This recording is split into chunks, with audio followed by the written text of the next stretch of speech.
আসসালামু আলাইকুম। কেমন আছো সকল গুড়াগুড়ি বুড়াবুড়ি ছোড়াছুড়িরা?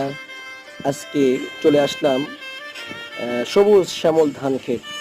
এই ভিডিওটা করেছিলাম আজ থেকে 3 বছর আগে, 2022 সালে।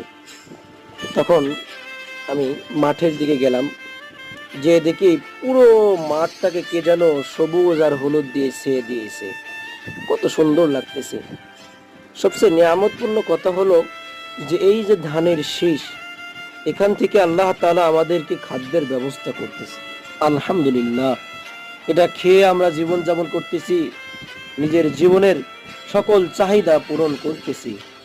আসলে কিভাবে পচা কাদা পানির মধ্যে থেকে দিনের পর দিন সবুজ ধান খেতে পরিণত হয়। এই ধান যখন ঘরে ওঠে, কৃষকের মনে হাসি ফুটে ওঠে। দেখতে পাচ্ছেন একজন কৃষক, সে তার ধানের ক্ষেতকে সুন্দরভাবে দেখতেছে। আসলে কৃষকের মুখের হাসি ফসল যখন তার ঘরে উঠিয়ে নিয়ে যেতে পারে সে। দেখুন ধানের শীষগুলো কত সুন্দর, কত সুন্দর, একটার সঙ্গে একটা মিশ্রিত করে আল্লাহ নিয়ামতকে একত্রিত করে রেখেছে। এই নিয়ামতের শুকরিয়া যদি আদায় না করতে পারি, তো এর থেকে হতভাগার কি হতে পারে? এরপরে সবচেয়ে বড় বিষয় যেটা, সেটা হলো যে আল্লাহ তাআলা আমাদেরকে এই নিয়ামতের ভাগীদার বানিয়েছে। কারণ আল্লাহ তাআলা এই ধান গাছ থেকে অনেক পশু পাখি প্রাণীকে নিয়ামত দিয়েছে। তার মধ্যে সবচাইতে উন্নত এবং উত্তম নিয়ামত হলো আল্লাহ তাআলা এই ধানকে ভাতে পরিণত করে, চাউলে পরিণত করে, ভাতে পরিণত করে আল্লাহ তাআলা এই ধান হতে আল্লাহ তাআলা মানুষকে রিজিক দিতেছে। সৃষ্টির সেরা জীব মানুষকে খাওয়াইতেছে। এবং এই ধানের আগাগোড়া গাছটা আল্লাহ তাআলা পশু পাখিকে খাওয়াইতেছে।